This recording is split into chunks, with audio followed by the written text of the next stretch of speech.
آج کل دیکھا گیا ہے کہ اکثر جو بندہ ہے وہ اپنے قریبی کسی کے اوپر یا جس سے بھی وہ زیادہ قریب ہو اس کے اوپر شک کرتا ہے، اس کے اوپر اس کی کسی ایک بات کو لے کے کوئی گمان بنا لیتا ہے۔ تو اس سے کس طرح ہم بچ سکتے ہیں؟ بسم اللہ الرحمن الرحیم۔ بیٹا پہلی بات تو ہے کہ یہ دماغ کمزور ہونے کی بھی علامت ہے، ظرف کم ہونے کی بھی علامت ہے، اور اس کے بیمار ہونے کی بھی یہ علامت ہے۔ جیسے حکیم لوگ نبض پہ ہاتھ رکھتے ہیں تو پتہ چلتا ہے کہ اس کو فلاں فلاں بیماری ہے، یا بعض دفعہ چہرے پہ بھی ایسی علامتیں ہو جاتی ہیں، پتہ چلتا ہے کہ یہ بندہ بیمار ہے۔ بعض دفعہ اس کے کراہنے سے پتہ چلتا ہے کہ یہ بیمار ہے، بعض دفعہ اس کے چلنے پھرنے سے پتہ چلتا ہے کہ یہ بندہ بیمار ہے۔ ہم ایک محفل میں بیٹھے ہوئے تھے، میرے تایا زاد میرے ساتھ بیٹھے تھے، مجھے فرمانے لگے کہ وہ جو بندہ آیا نا وہ بڑا کمال بندہ ہے۔ میں نے کہا اسے چیک کریں۔ کہنے لگے کس طرح؟ کہنے لگا میرا دوست ہے اور بڑا قریبی ہے۔ میں نے اسے عرض کیا کہ میں آپ کے کان میں قریب ہو کے کہنے لگا ہوں کہ آپ ایک دفعہ درود شریف پڑھیں، تو آپ نے ایک دفعہ درود شریف پڑھنا ہے، اپنے ہونٹ ہلانے ہیں، تو پیچھے ہو کے بیٹھ جانا ہے۔ میں نے اس کے کان کے قریب جا کے ایسے کہا کہ بھائی جناب درود شریف پڑھیں ایک دفعہ۔ میں پیچھے ہو کے بیٹھ گیا۔ وہ جو اس کا دوست تھا نا، اس کا رنگ بدل گیا، غصے سے کالا رنگ ہو گیا، اور اس کے اندر ایسے تھا کہ میں ان کو پکڑ لوں یا یہاں سے میں بھاگ جاؤں۔ اس کی برداشت نہیں ہو رہی سی، اس کا ہاضمہ کمزور تھا، ضبط نہیں تھا ہو رہا۔ اب اس کے اندر وسوسہ کیا تھا کہ میں ہی ہوں ادھر، میرے علاوہ تو کوئی ہے ہی نہیں، تو انہوں نے میرے خلاف بات کی ہے۔ وہ جو میرا تایا زاد تھا اس نے کہا کہ بھائی ناظم صاحب آپ پریشان نہ ہوں، ہم نے تیرے خلاف بات نہیں کی۔ کہنے لگا پھر ایمانداری سے بتاؤ آپ نے کس کے بارے میں بات کی ہے، کس کے خلاف بات کی ہے؟ وہ کہنے لگا ہم نے کسی کے خلاف بھی بات نہیں کی، ہم نے جو بات کی ہے وہ آپ اگر سن لیں تو آپ بھی خوش ہو جائیں گے۔ کہنے لگا مجھے سناؤ کیا بات کی ہے؟ ان نے کہا کہ تم میرے اوپر ایمان لایا ہے کہ میں سچی بات کرتا ہوں؟ کہنے لگا ہاں تو میرا اتنا دوست ہے۔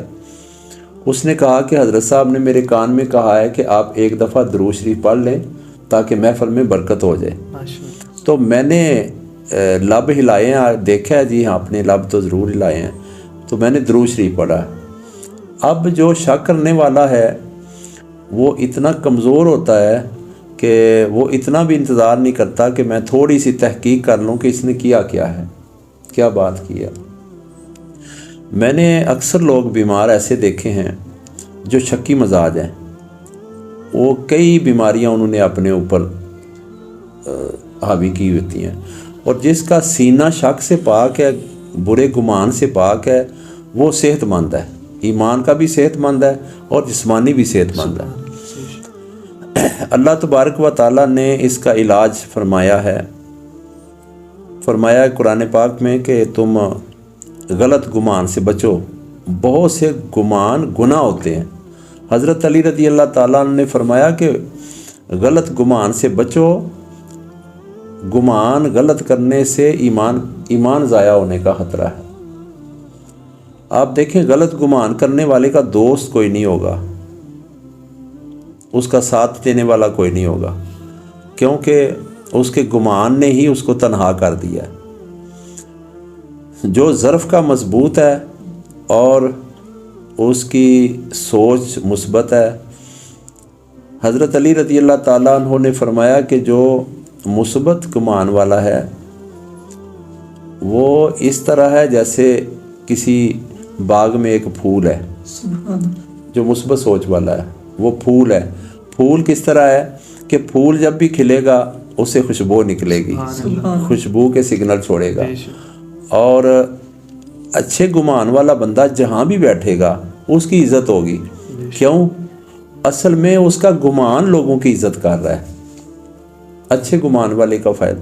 تو اللہ پاک نے اس کا جو علاج فرمایا ہے، فرمایا میرا قرآن پڑھا کرو، تو قرآن پڑھنے سے تمہارے سینے مضبوط ہو جائیں گے، تمہاری اندر ول پاور آ جائے گی۔ یہ جو حکیم لوگ کہتے ہیں قوت مدافعت کمزور ہے. قوت مدافعت قرآن پاک کی تلاوت سے بہتر ہو جاتی ہے. دماغی قوت مضبوط ہو جاتی ہے. میں نے کئی بزرگ ایسے دیکھے ہیں، وہ کہتے ہیں کہ جب پچھلی عمر میں ہمیں نظر کمزور ہونے لگی، ہماری آنکھوں میں موتیا آ گیا، تو ہم قرآن پاک کو دیکھ کے پڑھتے تھے. جو ہی قرآن پاک کو دیکھ کے پڑھتے تھے تو پڑھتے پڑھتے ہماری نظر جتنی کمزور تھی وہ واپس آ گئی، بہتری کی طرف ہم آ گئے. اور اکثر جن کی یادداشت کا مسئلہ تھا وہ قرآن پاک پڑھنے لگے تو ان کی یادداشت بہتر ہو گئی، کیونکہ قرآن پاک شفا ہے. دماغ کو، سینے کو، گمان کو، قوت مدافعت کو مضبوط کر دیتا ہے قرآن پاک. اور اچھے لوگوں کی محفل کرنا، اچھے لوگوں کی صحبت میں رہنا.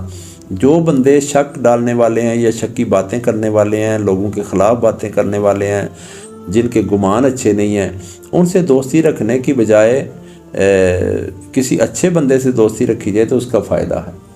تو قرآن پاک بہترین علاج ہے شکی بندے کا، کہ جب وہ سمجھے کہ مجھے یہ بیماری ہے. کئی لوگوں کو پتہ بھی ہوتا ہے، وہ جان بوجھ کے کرتے ہیں، اور وہ اگر قرآن پاک ترجمے کے ساتھ پڑھنا شروع کر دے تو ترجمے سے انسان کی زندگی بہتر ہو جاتی ہے، اس کی اصلاح ہونی شروع ہو جاتی ہے. تو یقیناً شفا بھی ہے، اور اس میں ایک پورا ضابطہ حیات ہے، پوری زندگی کا ایک سلیبس ہے قرآن پاک. اس سے انسان 100% بہتر ہو جاتا ہے، اور معاشرے کے جو کمزور ترین نچلے گرے ہوئے لوگ ہیں ان میں سے نکل کے اچھے لوگوں کی صف میں وہ آ جاتا ہے.